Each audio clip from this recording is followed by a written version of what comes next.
Strpljenje umirovljenika došlo je do kraja. Sindikat umirovljenika za jesen najavljuje izlazak na ulice i trgove. Dosta je bilo, kažu, izlazaka noću i skupljanja otpadaka i plastičnih boca po kontejnerima i kantama za smeće. Sada kreću po svoja oduzeta prava i dostojanstva. O tome danas razgovaramo s Jasnom Petrović, predsjednicom Sindikata umirovljenika Hrvatske. Sindikat evo najavljuje prosvjede. Zapravo smo navikli da umirovljenici uvijek govore mlađima: budite strpljivi, ima vremena za sve, polako djeco. Ovaj puta su oni izgubili strpljenje. Ja se zaista ne sjećam da se tako nešto događalo u novijoj povijesti Hrvatske. Je li ovo prvi prosvjed umirovljenika? Nije.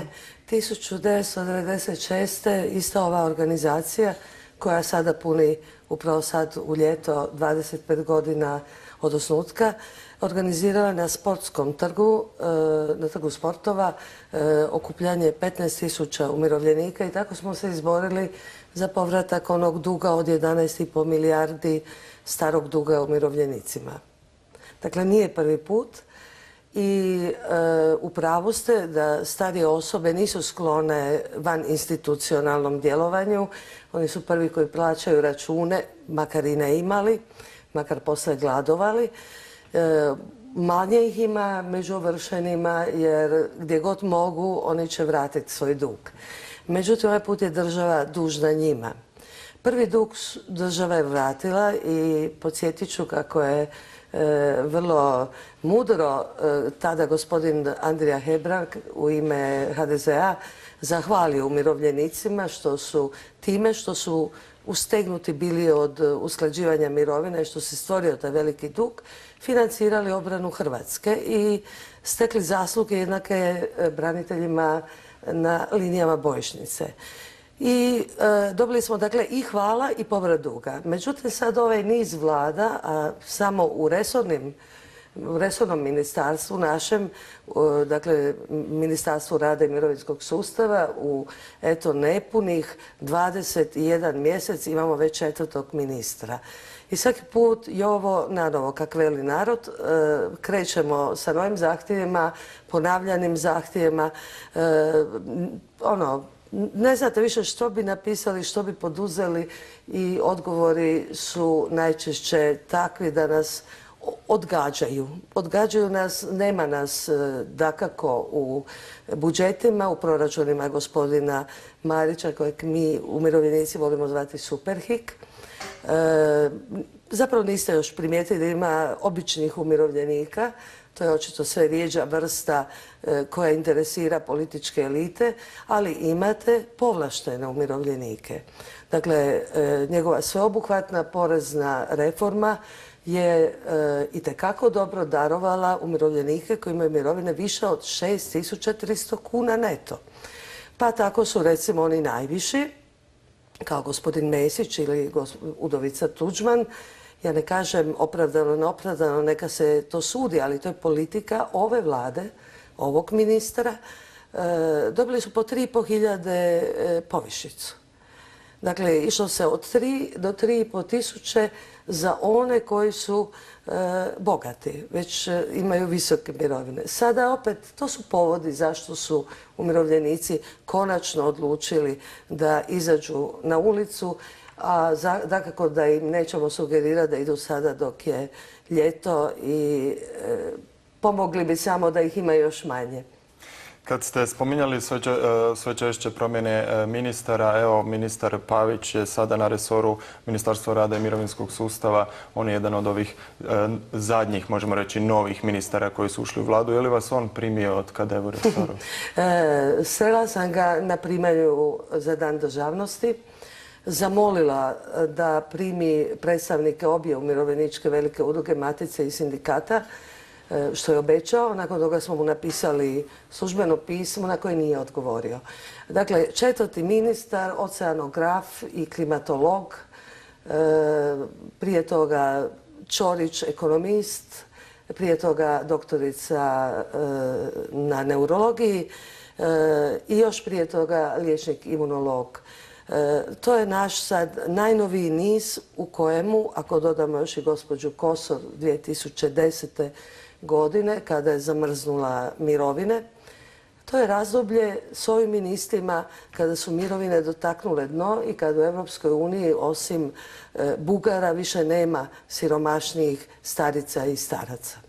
Prozvali ste i Davora Bernardića kada je izjavio da je niža srednja klasa u Hrvatskoj ona koja ima plaću između 5 i 12 tisuća kuna.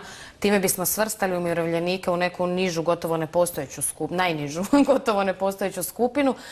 Jasno nam je da država nema velik budžet, da smo u velikim dugovima, da ne stvaramo neki novac i kapital koji bi trebali, barem na u tom omjeru, da je malo zaposlenih sprem, ali umirovljenici ne mogu zbog toga umrijeti, oni moraju živjeti. Imate li vi ikakav prijedlog kako možda nekako taj tijek novca preusmjeriti ili na neki način, što očekuju umirovljenici nakon prosvjeda?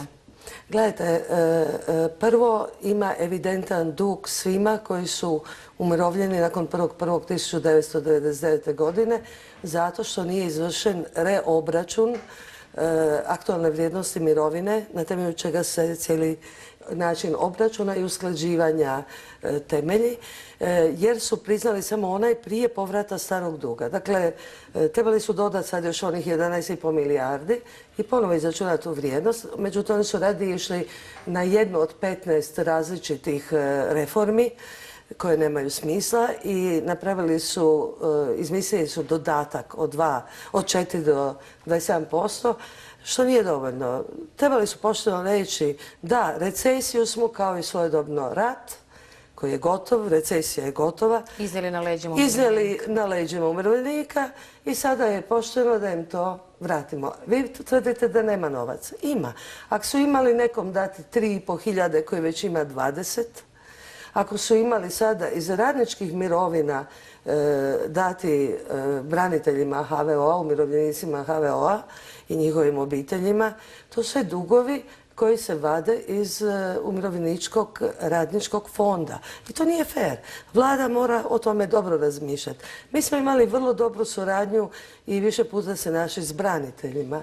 I ja sam sigurna da će nas i oni podržati, jer i mi smo podržali njih da imaju ujednačeno, isto kao i radnici, formulu usklađivanja i da se založe da ništa ne ide iz radničkog fonda, nego da država doista plati sve svoje obveze, pa i one koje treba uplaćivati u različite fondove kao mirovinski ili zdravstveni, na teret svih građana, jer svi smo mi profitirali time što imamo nezavisnu domovinu. Je li vlada upoznata s vašom namjerom prosvjeda, vašim zahtjevima i očekujete li vi da ćete nakon prosvjeda na jesen barem dio ovih zahtjeva ispuniti?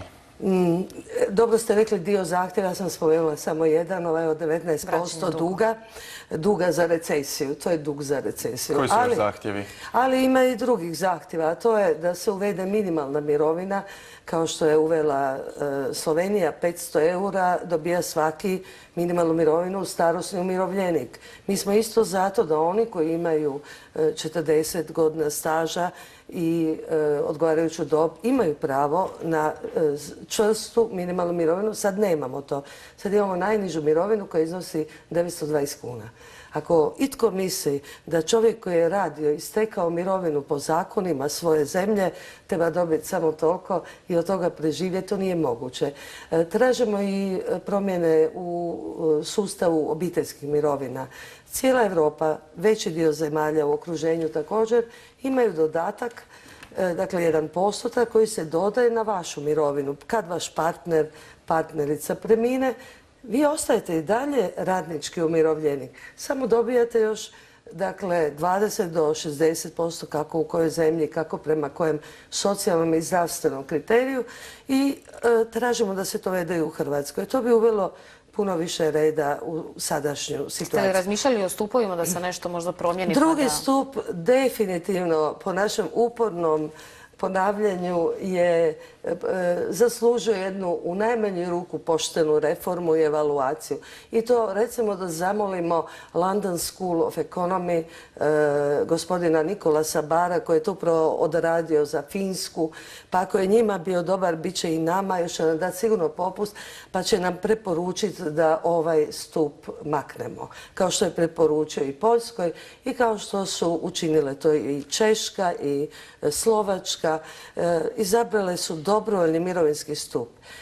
Spomenut ću, kad ste spomenuli taj stup, da od onih kojima je ponuđen prijelaz, povratak u prvi stup, takvih je bilo 130 tisuća do sada radnika, samo ih je 150 ostalo u drugom stupu. Što mislite zašto?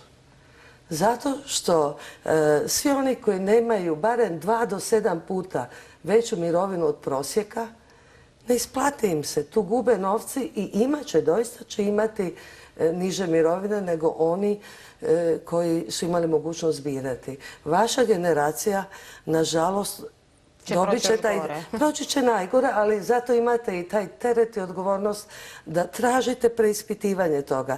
Kod nas se šuti, kako u drugim zemljama su od toga odustali, jer su preskupi. Preskupi su mirovinci, njihovi grijani automobili, njihovi bonusi, a i njihove kazino igre. Jer ako imate da izgubite na Agrokoru, na Credo banci, Centar banci, Ingra, Magma, da ne nabrajam sada sve firme na kojima su izgubili, a da o tome ništa ne čujete u javnosti, onda se postavlja pitanje koliko je ovo slobodna zemlja da se doista dobiju informacije.